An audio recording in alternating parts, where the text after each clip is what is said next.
Hello అందరికీ welcome back to our channel. నేను మీ శృతి దేవేందర్. ఈ వీడియోలో నేను చూపిస్తున్న రెసిపీ ఏంటంటే స్వీట్ షాప్ స్టైల్లో మోతిచూర్ లడ్డు ఇంట్లోనే ఈజీగా ఎలా ప్రిపేర్ చేసుకోవాలి వీడియోలో చూసేద్దాం. ముందుగా దానికి మోతిచూర్ లడ్డు కోసమని నేను కేజీ శనగపిండి తీసుకొని జల్లించుకొని నేను చూపిస్తున్న కన్సిస్టెన్సీలో అయితే మీరైతే కలుపుకొని పక్కన పెట్టేసుకొని 10 నిమిషాలు నానే అంతసేపట్లో మనమైతే ఆయిల్ అనేది హీట్ చేసుకుందాం. ప్యాన్లో ఆయిల్ అయితే వేసుకొని హీట్ అయిపోయిన తర్వాత నేను గరిటెతో అయితే మోతిచూర్ బూందీ అయితే వేసానమాట. మీరు కూడా నేను చూపిస్తున్న విధంగా వేసేయండి.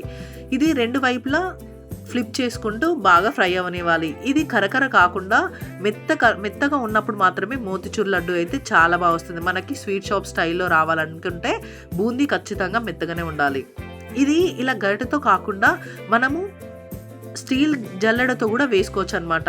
కన్నాలో ఉన్న స్టీల్ జల్లెడతో కూడా ఇలా బూందీ వేసుకొని మన మోతిచూర్ అయితే ప్రిపేర్ చేసుకోవచ్చు. అది ఎలా చేసుకోవచ్చు అనేది స్కిప్ చేయకుండా చూసేయండి. ఈ బూందీ పూర్తిగా చల్లారేంత వరకు ఇది కూడా సేమ్ దానిలాగానే తీసి పక్కన పెట్టుకోవాలి, మెత్తగా తీసుకోవాలి. ఈ బూందీ అనేది చల్లారనివ్వాలి. ఈ బూందీ చల్లారే లోపు మనమైతే పాకానికైతే ప్రిపేర్ చేసుకుందాం. నేను కేజీ శనగపిండి తీసుకున్నాను కదా, కేజీ షుగర్ కూడా తీసుకున్నాను. అందులో 1 కప్ ఆఫ్ వాటర్ అయితే యాడ్ చేశాను. ఇది ఆనకం పొయ్యి మీద పెట్టేసి అది ఆనకం వచ్చేంత వరకు ఇప్పుడు నేను చూపించిన బూందీని అయితే మనమైతే మిక్సీ చేసుకుందాం. నేను వీడియోలో చూపిస్తున్న విధంగా మనకి చిన్నగా అయ్యేంత వరకు గ్రైండ్ చేసుకొని పక్కన పెట్టేసుకోవాలి. మనకి పాకం కూడా రెడీ అయిపోతుంది కదా.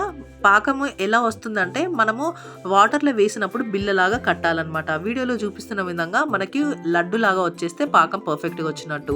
మోతిచూర్ అంటేనే కలర్ కదా, నేనైతే ఆరెంజ్ ఫుడ్ కలర్ వేసాను. ఒకవేళ మీకు నచ్చకపోతే స్కిప్ చేసేయండి. నేను కేజీ లడ్డుకి 1/2 కేజీ నెయ్యి అయితే వేసాను అనమాట. నెయ్యే మనకి లడ్డు ఫ్లేవర్ తీసుకొస్తుంది, sweet shop style laddu flavour తీసుకొస్తుంది. అది నెయ్యి అనేది మెల్ట్ అయిపోయిన తర్వాత మనము గ్రైండ్ చేసుకున్న బూందీని అయితే అందులో వేసి లడ్డూలాగా చుట్టుకోవాలి. పూర్తిగా చల్లారిన తర్వాత చుట్టుకుంటే మనకి కావాల్సిన షేప్లో వచ్చేస్తుంది అనమాట.